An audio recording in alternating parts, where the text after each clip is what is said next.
তুমি একটা business idea ভেবেছিলে না, মানে অ্যাম্বুলেন্স নিয়ে কি সব, মানে পুরোটা তোমার কাছে লেখা আছে? তুমি এইসব কবে থেকে ভাবছো? মানে ব্যবসা নিয়ে এত বড় ভাবনা তুমি কি করে ভাবলে? যবে থেকেই নতুন চাকরিতে জয়েন করেছি এসবই করে যাচ্ছি। শ্রী, তোমাকে নিয়ে সত্যি আমার গর্ব হয়। আমরা কি পারবো নিজেদের ব্যবসা শুরু করতে? কেন পারবো না, আলবাত পারবো। দিদি ঠিকই বলেছে, আমার দাদার উপর পুরো বিশ্বাস আছে। দেখবে আমাদের ব্যবসা অনেক দূর যাবে, মিলিয়ে নিও। যেতে তো হবে। ওই যে সবাইকে কি বললাম, ম্যানিফেস্টেশন, কথাটা কিন্তু প্রত্যেকে মাথায় রেখো। হ্যাঁ, তুমি যেভাবে আজকে ওটার মানে বোঝালে আমি কোনোদিন ভুলবো না, দেখে নিও। হ্যাঁ সে বুঝলাম, কিন্তু তুমি পারবে কি করে? আবার কি হলো রাজ? না না শ্রী, ব্যাপারটা বোঝার চেষ্টা করো। এখন এইসব স্বপ্ন না দেখে না, দুঃস্বপ্নের কথাটা আগে ভাবতে হবে। আবার কিসের দুঃস্বপ্ন? শ্রী, তুমি হয়তো ভুলে গেছো, এই চাকরিটা ছাড়লে তোমাকে 5 লাখ টাকা ফেরত দিতে হবে, সেটাই চুক্তি হয়েছিল। মানে এখন যদি তোমাকে 5 লাখ টাকা ফেরত দিতে হয় তাহলে তো বড় লস হয়ে যাবে। আরে ওসব পরে ভাবা যাবে, আমরা আগে আমাদের কাজটা তো শুরু করি, তারপরে না হয়। তারপর মানে আগে তো 5 লাখ টাকা ফেলতে হবে, নাহলে তো তুমি চাপে পড়ে যাবে। আর 5 লাখ টাকা মানে কিভাবে যে জোগাড় করবো, মানে তখনও তো চাপেই পড়ে যাবে শ্রী তুমি। এখন যে অবস্থাতে 5 লাখ কেন, 5,000 টাকা তো দিতে পারবো না। বৌদি কি হবে তাহলে? কিচ্ছু হবে না, যা হবে সব ভালোই হবে। টাকা তখনই দিতে হবে যখন আমি চাকরিটা ছাড়ব। দাঁড়াও দাঁড়াও শ্রী, শ্রী তোমার কি মনে হয় সতীশ তোমাকে এখনো চাকরিতে রাখবে? আমি তো বলিনি আমি চাকরিটা ছাড়ব। সতীশই যাতে বাধ্য হয়ে আমাকে চাকরিটা ছাড়িয়ে দেয়, আমি সে ব্যবস্থাই করব। তাহলে আইন অনুযায়ী আমি টাকা দিতে বাধ্য নই।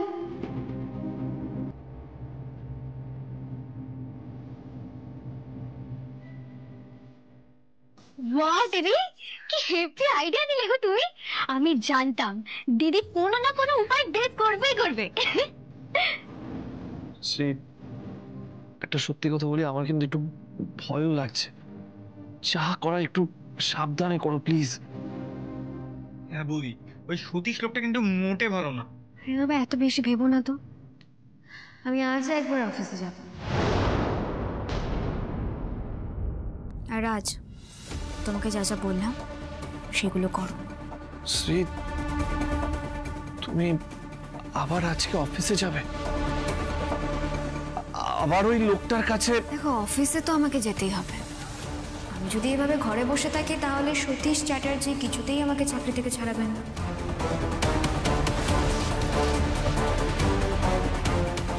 তাই আজ আমি অফিসে যাব এবং অফিসে গিয়ে এমন কিছু করব যাতে ওই সতীশ চ্যাটার্জি বাধ্য হয়ে আমাকে চাকরি থেকে ছাড়িয়ে দেন, আর আমাকে ক্ষতিপূরণও না দিতে হয়। কিভাবে শয়তানদের দাঁত ভাঙতে হয় এবার আমি সেটা দেখাবো। আপনি তৈরি থাকুন সতীশ চ্যাটার্জি, আমি এবার আসছি।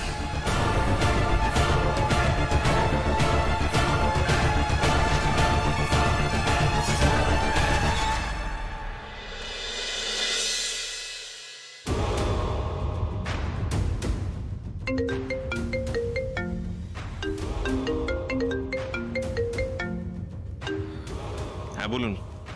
স্যার আপনি অফিসে আসবেন না? হ্যাঁ অবশ্যই আসবো। কেন, কোনো এমার্জেন্সি হয়েছে নাকি? না স্যার, আসলে ক্লায়েন্টরা এসে বসে আছে তো। So what? বসে আছে মানে? ক্লায়েন্ট এসে বসে আছে বলে আপনি আমাকে বারবার ফোন করছেন কেন?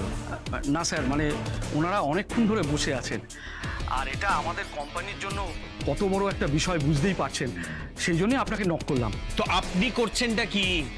ক্লায়েন্ট এসছে, তাদের বসান আপনি। অফিসের বিপদে আপদে এমার্জেন্সিতে কাজ করার জন্যই তো আপনি টাকাটা পান। আমাকে নক করার জন্য তো আপনি স্যালারিটা পাচ্ছেন না। সরি স্যার, আসলে অফিসের ভালোর জন্যই আমি আপনাকে। ঠিক আছে স্যার, ঠিক আছে, আমি বুঝতে পেরেছি। বুঝতে পারলেই না মঙ্গল। আর যত তাড়াতাড়ি আপনি বুঝবেন তত তাড়াতাড়ি আপনার প্রমোশনটা হবে, বুঝতে পারছেন? এনিওয়েজ আমি আসছি। আপনি ততক্ষণ ওদের একটু অ্যাটেন্ড করুন, নয়তো আপনার সাথে বকবক করতে করতে না আমার আসতে আরো লেট হয়ে যাবে। স্যার ওনাদের অ্যাটেন্ড নিয়ে আপনি চিন্তা করবেন না। মানে চিন্তা করবো না মানে? আপনি আমাকে ফোন করে বলছেন যে ওদের অ্যাটেন্ড করতে হবে, ওরা এসছে, আর আমি চিন্তা করবো না? শ্রী ম্যাডাম আছেন তো, উনি ওনাদের সঙ্গে কথা বলছেন। আমরা আপনার অপেক্ষায় আছি, আপনি এলেই মিটিংটা শুরু করে দেবো। শ্রী শ্রী আজকে অফিসে এসছে? হ্যাঁ স্যার, উনি সবটা ম্যানেজ করছেন। শ্রী আবার অফিসে এসছে কেন আজকে? সে কি, এর পিছনে কোনো মতলব নেই তো? না না না না না না, আজকে আমার অফিসে যাওয়া চলবে না। ও আমার পুরনো কাসুন্দি কাটার চেষ্টা করছে। Hello sir, hello. হ্যাঁ দেখুন আমি না আজকে অফিসে আসতে পারবো না, ঠিক আছে? কি বলছেন স্যার, আপনি ওনাদের টাইম দিয়েছেন, আপনি না এলে একটা বড় টাকার কন্ট্রাক্ট আমাদের হাত দিয়ে বেরিয়ে যাবে স্যার। আরে বাবা, আপনি তো ম্যানেজার, আপনি ম্যানেজ করুন সেটা। বলে দিন যে আমার যে শরীর খারাপ বা কোনো একটা এমার্জেন্সি হয়ে গেছে, আমি আজকে অফিসে আসতে পারবো না। ম্যানেজ করার জন্যই তো টাকাটা পান, তো প্লিজ করুন। কি করে বলবো স্যার, শ্রী ম্যাডাম বলেছেন আপনি কিছুক্ষণের মধ্যেই এসে পড়বেন। শ্রীকে বলুন কম কথা বলতে, আর এই মিটিংটা আপনি অন্য দিনে শিফট করুন। স্যার বড় ক্ষতি হয়ে যাবে স্যার, আমি বারবার বলছি স্যার, শুনুন স্যার। আরে বাবা, যা হয় হোক, আপনি এটা ম্যানেজ করুন, and that is my order, follow it.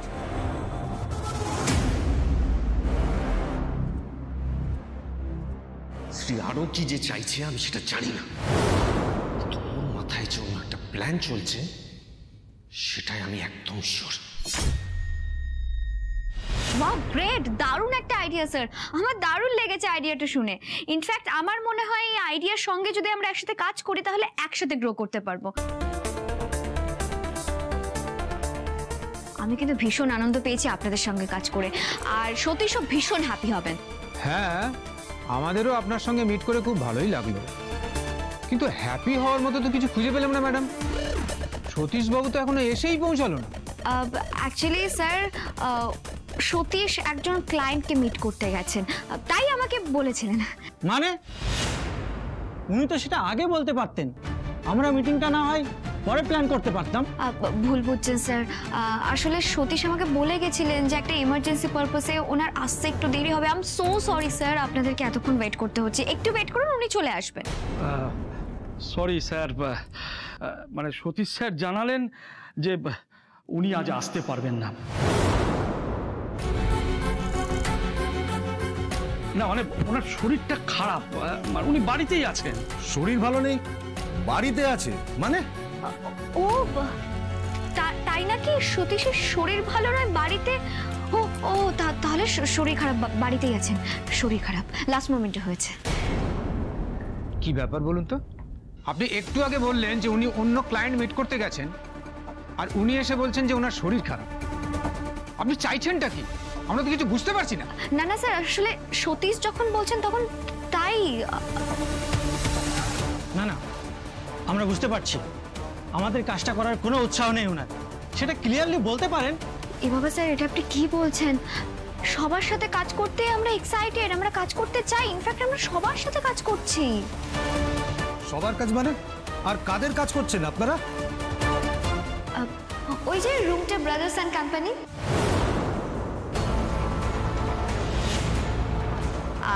ওনারা অ্যাকচুয়ালি আমাদের ভীষণ ক্লোজ, আর সতীশ হয়তো ওনাদের সঙ্গে মিটিং করতে গেছেন।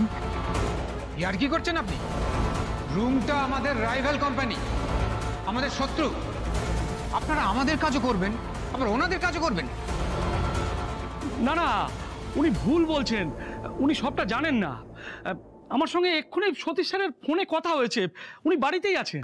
ও হ্যাঁ, সরি, আসলে ওই রুমটার কাজটা আমরা করছি, এটা আমার বলা ঠিক হয় না। I am so sorry. আসলে দেখুন, আমি বলছি কি, সতীশ না সত্যি ভীষণ অসুস্থ। উনি যখন বলছেন উনি সত্যিই বাড়িতে আছেন। এনাফ, আমরা খুব ভালো করে বুঝতে পারছি যে আপনারা কি চাইছেন। ওনাকে বলে দেবেন যে এই অপমানটা আমরা মনে রাখবো। Thank you. চলো স্যার শুনুন, স্যার চলে যাবেন না স্যার, প্লিজ স্যার শুনুন স্যার, প্লিজ স্যার চলুন। I am so sorry sir, I am so sorry. আসলে এত টেনশনের মধ্যে ছিলাম না, কি বলতে কি বললাম, পুরো ব্যাপারটাই না ঘেটে ফেললাম sir. I am so sorry. রুমটাদের সাথে আমরা কোনো কাজ করছি না শ্রী, তবু কেন তুমি ওই নামটা করতে গেলে? আসলে স্যার আমি ভেবেছিলাম ওই কোম্পানির নাম করলে এনারা হয়তো বলবেন যে ওদের সাথে কাজ করার কোনো দরকার নেই, আপনারা আমাদের সঙ্গেই কাজ করুন। আমি না স্যার ঘেটে ফেলেছি স্যার, সরি স্যার।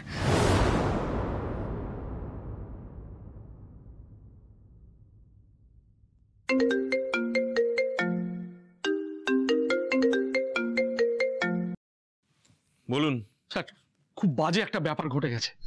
আবার কি বলছে ওরা? ওরা বলল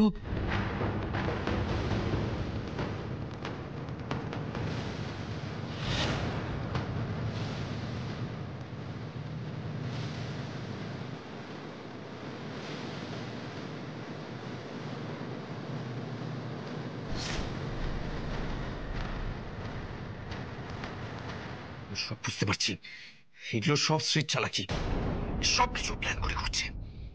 ও ও আমাকে আমাকে শেষ করে দিতে চাইছে। আমি আমি এই সমস্ত কিছুর বদলা নেব। আমার আমার এত টাকার ও লস করে দিল, আমি আমি কিছুতেই ওকে ছাড়বো না, কিছুতেই ছাড়বো না আমি ওকে। আমি আমার কাজ করে দিয়েছি সতীশ, এবার শুধু আপনার ভুল করার অপেক্ষা।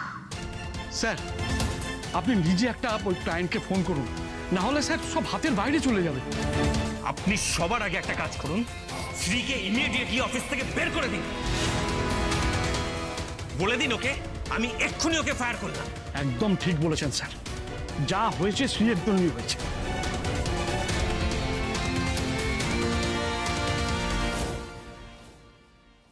Shri, you are fired Shri. এটা সতীশ স্যারের order. Thank you sir, thank you so much. কোনো কষ্ট হলো না? না না স্যার, কষ্ট কেন হবে? এই অফিসের মালিক আমাকে বেরিয়ে যেতে বলেছেন, আমি আর কি করতে পারি স্যার। স্যার টেক কেয়ার, ভালো থাকবেন। Thank you.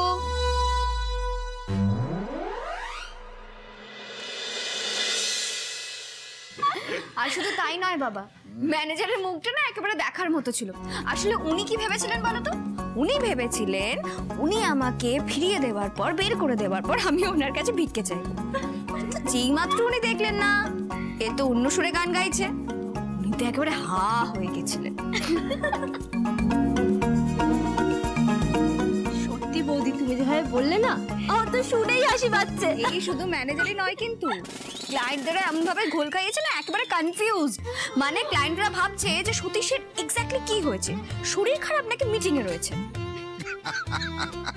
আমি এতদিনে এটা বুঝতে পারলাম আমার বড় মা কিন্তু যথেষ্ট বুদ্ধি ধরে। হ্যাঁ, যদিও সেই বিশ্বাসটা আমার ওর প্রতি ছিল, কিন্তু এইভাবে যে বাইরের লোকদের গোল খাওয়াবে আমি সেটা একদম ভাবতে পারিনি। এটা জানেন তো বাবা, আমি না খুব ভালো করেই জানি এই ধরনের মানুষদের কখন কিভাবে প্যাচে ফেলতে হয়।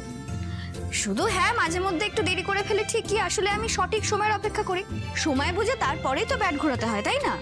উফ দিদি, তোমার কোনো জবাব নেই, এক কথায় কেল্লা ফতে করে দাও। ওই যে কথায় আছে না, ওস্তাদের মা শেষ রাতে।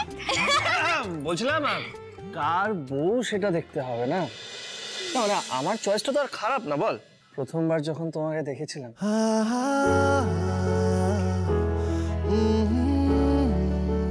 তখনই ভেবে নিয়েছিলাম যে তুমি এই বাড়ির বউ, যেটাকে বলে লাভ এট ফার্স্ট সাইট।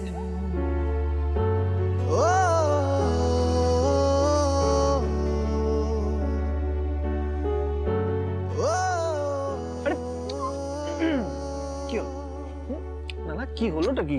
কি করছো নাকি তুমি? বাবা মা সবাই বাড়ি ভর্তি লোক রয়েছে, তুমি? আরে দেখো দেখো, বৌদি লজ্জা পাচ্ছে। না না, হয় হয়, বরের মুখে সুখ্যাতি শুনলে সব বউই একটু আধটু লজ্জা পায়। এই জানো ছোট বৌদি, আমি কিন্তু পর্দার কথাটা বুঝতে পারছি, কিন্তু আমি বৌদির কথাটা ভাবছি। কেন, আমি আবার কি করলাম? মানে বর্দা নয় তোমার প্রেমে পড়েছে, কিন্তু তুমি কি করে গাধাটার প্রেমে পড়লে? আমি গাধা?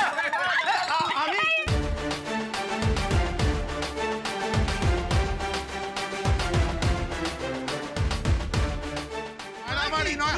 নয়, যা রসিকতা হবে সব মুখ দিয়ে। মুখ দিয়ে? হ্যাঁ। না বাবা। কেন? আর বউয়ের সামনে আমাকে অপমান করছে, আমি ওকে ছাড়বো না। ছাড়বো না। আরে শোন না, আমার কথাটা শোন। এই বউয়ের সামনে না একটু বড়দের একটু অপমানিত হতে হয়। তোর মাকে দেখছিস না, দিন রাত তোমাকে অপমান করে যাচ্ছে। এদের না ভালোবাসা বাড়ে বাবা, বাড়ে। বন্ডিং। তোরা আমাকে থ্যাংক ইউ কি বলো?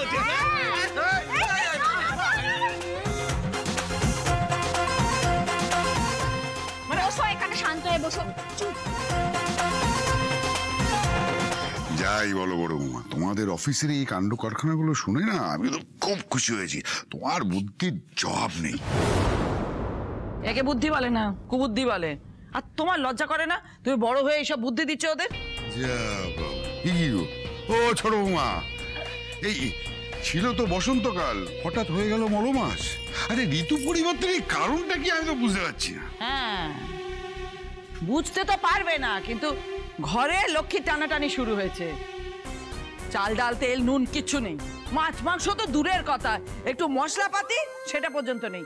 এবার কি করবে সব? হ্যাঁ, আকাশের দিকে তাকিয়ে থাকবে, তাকিয়ে পেটের খিদে মিটবে, নাকি ওই আলাদিনের আশ্চর্য প্রদীপ আছে সেটা নিয়ে এসে তোমাদের মা লক্ষ্মীর গায়ে ঘষবে এরম করে, আর খাবার টপাটাপ করে পড়বে? অনেক হাসাহাসি হয়েছে, অনেক বাড়াবাড়ি হয়েছে, এবার সবাই সংসারে মন দাও। না মা, তুমি ঠিকই বলছো, কিন্তু মনে হয় না এই মাসে মাইনে পাবো। উনি বাড়িতে রেজিগনেশন লেটার পাঠিয়ে দিয়েছিলেন, তারপরেও মাইনে দেবেন মনে হচ্ছে না। আর মা, অফিসে আজ যা সিক্রেট হলো, তারপরে আমাকেও আর মাইনে দেবে বলে মনে হয় না, মানে দেবেই না মাইনে। বাহ বাবা বাবা বাবা বাহ, একজনের সুরে অন্যজন কিরকম গাইছে। হ্যাঁ, মাইনে পাবো না, কি আনন্দ। আমাদের সকলের কি হবে? পেটে গামছা বেঁধে আমরা বসে থাকবো নাকি? হ্যাঁ, আর ঘরের লক্ষ্মী এভাবে বিদায় হবে? সবাই অলক্ষ্মীর নামে জয় জয়কার করবো। মা, আজ সবাই কত খুশি, আর আজও এমন তুমি লক্ষ্মী অলক্ষ্মী নিয়ে পড়ে আছো। আমি মানছি আজ বাড়িতে একটা বড় ঝড় এসেছে, কিন্তু সে তো সব বাড়িতে কোনো না কোনো সময় আসে। পরিবারের সবাই মিলে সেই ঝড়ের মোকাবিলা করে। লাভলি, তোমাকে কতবার বলেছি না বড়দের সঙ্গে এভাবে কথা বলতে নেই। এই, তুই বড়দের সামনে একদম স্কুল মাস্টারি করবি না, একদম নয়। দরকার পড়লে স্কুল মাস্টারি করতে হবে বই। শুভ, আমি জানি যে ঘটনাটা অফিসে ঘটেছে সেটা একবারই তোমার মনোপ্রত হয়নি। তোমার মনটা ওই বিপাশা ম্যাডামের কাছেই পড়ে আছে। কিন্তু এটা তোমাকে মানতেই হবে শুভ, শ্রী যেটা করেছে সেটা কিন্তু একদম এই পরিবারের ভালোর জন্যই করেছে। হ্যাঁ, কি ভালোর জন্য করেছে তো দেখতে পাচ্ছি। রাত বিরেতে আকাশের দিকে হাঁ করে তাকিয়ে আছি দুমুঠো খাওয়ার জন্য, আর লক্ষ্মী এভাবে বিদায় নিয়েছে সংসার থেকে। আমি জানি না বাবা, সামনে আরো কি কি বিপদ এই মেয়ের জন্য সংসারে আসবে। মা, এইসব তুমি কি বলছো? মা, একটা কথা বলো, তোমার কাছে টাকার মূল্য কি আমাদের থেকে বেশি? না মানে এই ফ্রিজ, এসি, সোফা এইসবের মূল্য আমাদের থেকে বেশি? আমার তো সেটাই মনে হচ্ছে। আমি কিন্তু দেখ বাবা, সেটা বলিনি। তুমি কি বলেছো কি বলনি সেটা বুঝতে পারছি না, কিন্তু তোমার কথা শুনে আমার এটাই মনে হচ্ছে। না বাবা, দেখ, আমি বলছি যে কাজের জায়গায় একটু গন্ডগোল, ঝগড়াঝাটি, অশান্তি হয়, এটা মেনে নিয়ে কাজ করতে হয়। দুমুঠো খাবার জোগাড় করা তো এত সোজা নয় বাবা। একটু আধটু না মা, একটু আধটু হলে আমি নিজে মেনে নিতাম, কিন্তু আর মানতে পারবো না। দেখো মা, মানছি এখন আমাদের রোজগার বন্ধ, কিন্তু কেউ আমাদের পরিবারে আগুন লাগাবে, আমাদের পরিবারের ক্ষতি করার চেষ্টা করবে, আর সেটা আমি চুপচাপ সহ্য করব, সেটা হবে না। দেখ, এইসব কথা বলে তুই হয়তো আমাকে চুপ করাতে পারবি, কিন্তু পেটকে চুপ করাতে পারবি তুই? মা, আমার অ্যাকাউন্টে যতটুকু আছে সেটা দিয়ে এই মাসের বাজারের খরচা কিন্তু চলে যাবে। না দিদি, তুমি তোমার অ্যাকাউন্ট থেকে কোনো টাকা তুলবে না, এই মাসের খরচ আমার অ্যাকাউন্ট থেকে হবে।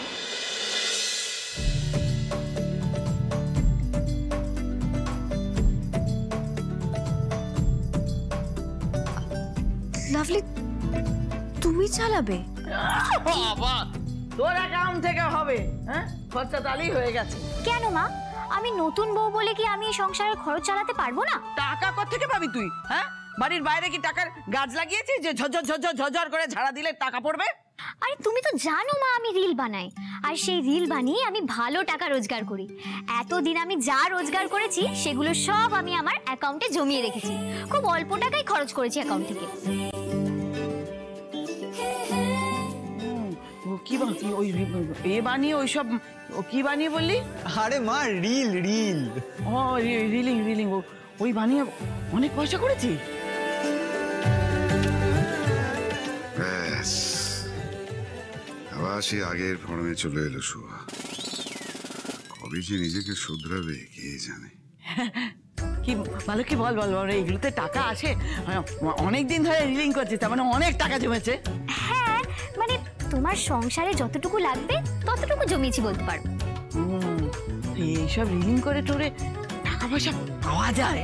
হ্যাঁ মা, অনেক টাকা রোজগার করা যায়। একজন তো রিল বানিয়ে কত কিছু করে ফেলেছে, গাড়ি বাড়ি কি না কি। আর আমি তো মাত্র সামান্য সংসারে টাকা দিচ্ছি। অমনি শুরু হয়ে গেল, যেখানেই টাকার কথা সেখানেই মাকে হামলে পড়তে হবে। এই ছোট বৌদি শোনো, আমি কিন্তু তোমাকে বলে দিচ্ছি, তুমি একদম সব টাকা বার করে দেবে না দুম করে। আরে বাবা, আমি কি টাকা চেয়েছি নাকি? সব টাকা কি বল, সবাই বল, আমি কি টাকা চেয়েছি? মা আমি বলি কি, আপনিও তো লাভলির সঙ্গে মিলে রিল করতে পারেন। মানে দেখুন, আমার মনে হয় আপনাদের কন্টেন্টটা ভীষণ চলবে, করতে পারেন তো মা।